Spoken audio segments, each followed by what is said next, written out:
selamat sore. Perkenalkan, nama saya Jessica, kelas 11-2. Di sini saya akan menyampaikan materi tentang badan usaha dalam perekonomian. A. Pengertian badan usaha. Badan usaha merupakan kesatuan yuridis dan ekonomis dari faktor-faktor produksi yang bertujuan mencari laba atau memberi layanan kepada masyarakat. B. Perbedaan badan usaha.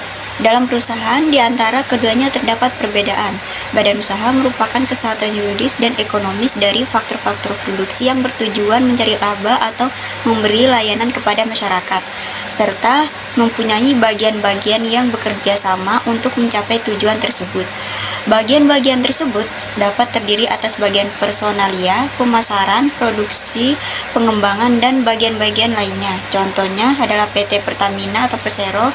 Pertamina merupakan badan usaha yang berpusat di Jakarta, sedangkan perusahaan yang menghasilkan minyak berada antara lain di Sumatera Utara, Sumatera Selatan, dan Jawa Timur. 2. Fungsi badan usaha. Badan usaha mempunyai beberapa fungsi, antara lain fungsi komersial, fungsi sosial, dan fungsi pembangunan ekonomi. 3. Jenis badan usaha. Badan usaha dapat dikelompokkan berdasarkan kegiatan yang dilakukan, kepemilikan modal, dan wilayah negara. A. Pengelompokan badan usaha. Berdasarkan kegiatan yang dilakukan, badan usaha dikelompokkan menjadi badan usaha yang bergerak di bidang ekstraktif, agraris, industri, perdagangan, dan jasa. B. Pengelompokan badan usaha. Berdasarkan kepemilikan modal, badan usaha dikelompokkan menjadi badan usaha milik swasta, milik negara, dan campuran. C. Pengelompokan badan usaha.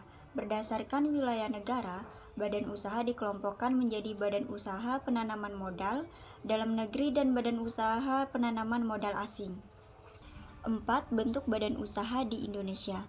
Berdasarkan bentuknya, badan usaha di Indonesia dapat dibedakan atas badan usaha milik pemerintah, BUMN, atau BUMD, badan usaha milik swasta, BUMS, dan badan usaha koperasi. A. Badan usaha milik pemerintah. 1. Jenis badan usaha milik pemerintah, yaitu A. Badan usaha milik negara. Badan usaha milik negara BUMN adalah badan usaha yang berwenang pengelolaannya berada di tangan pemerintah pusat. B. Badan usaha milik daerah. Badan usaha milik daerah BUMD adalah badan usaha yang berwenang pengelolaannya berada di tangan pemerintah daerah. C. Badan usaha milik swasta. 1. Pengertian badan usaha milik swasta. Badan usaha milik swasta atau BUMS adalah badan usaha yang modalnya dimiliki oleh pihak swasta. Badan usaha swasta dibedakan atas badan usaha swasta dalam negeri dan badan usaha swasta asing. Badan usaha swasta dalam negeri adalah badan usaha yang modalnya dimiliki oleh masyarakat dalam negeri. Sementara itu, badan usaha swasta asing adalah badan usaha yang modalnya dimiliki oleh masyarakat luar negeri. 2. Jenis badan usaha milik swasta. Badan usaha milik swasta terdiri atas 3 jenis, yaitu badan usaha perseorangan, persekutuan dalam kelompok partnership, dan perseorangan terbatas. C. Koperasi. Istilah koperasi berasal dari bahasa Inggris cooperation yang berarti kerja sama. Menurut Undang-Undang Republik Indonesia Nomor 25 Tahun 1992 tentang perkoperasian, koperasi adalah badan usaha yang beranggota orang-orang atau badan hukum. Koperasi dengan melandaskan kegiatannya berdasarkan prinsip koperasi sekaligus sebagai gerakan ekonomi rakyat yang berdasarkan atas asas kekeluargaan. 5. Pertimbangan pemilihan bentuk badan usaha. Beberapa hal yang perlu dipertimbangkan sebelum mendirikan badan usaha, terutama berkaitan dengan visi dan misi badan usaha bersangkutan. Beberapa hal yang perlu diperhatikan dalam memilih bentuk badan usaha adalah sebagai berikut. A. Modal yang diperlukan. B. Badan usaha atau kegiatannya. C. Tingkat risiko yang dihadapi. D. Undang-undang dan peraturan pemerintah. E. Cara pembagian keuntungan.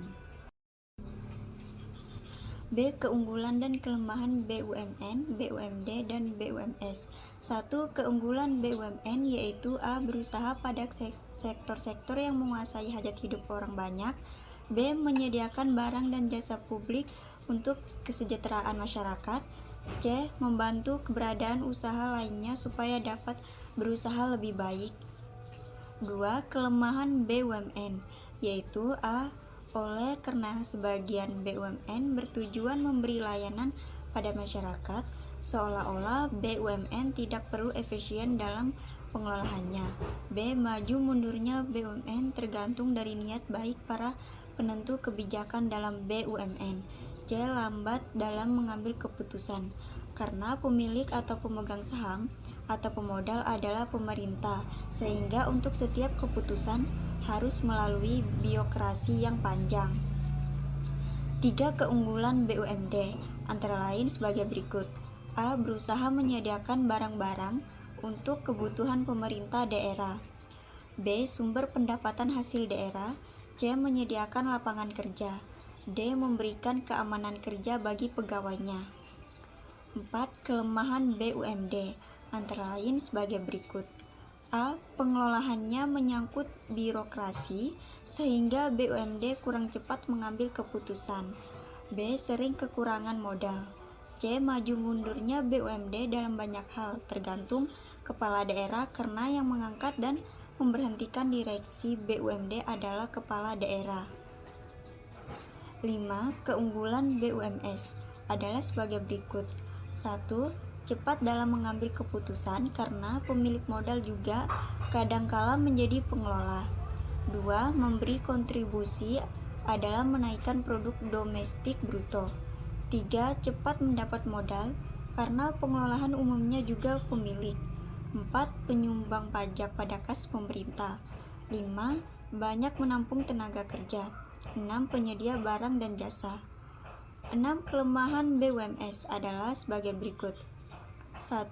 Terlalu mementingkan laba sehingga tidak memperhatikan lingkungan. 2. Sering kesulitan untuk mendapat pinjaman. 3. Sering terjadi silang pendapat antara manajemen perusahaan dengan serikat buruh.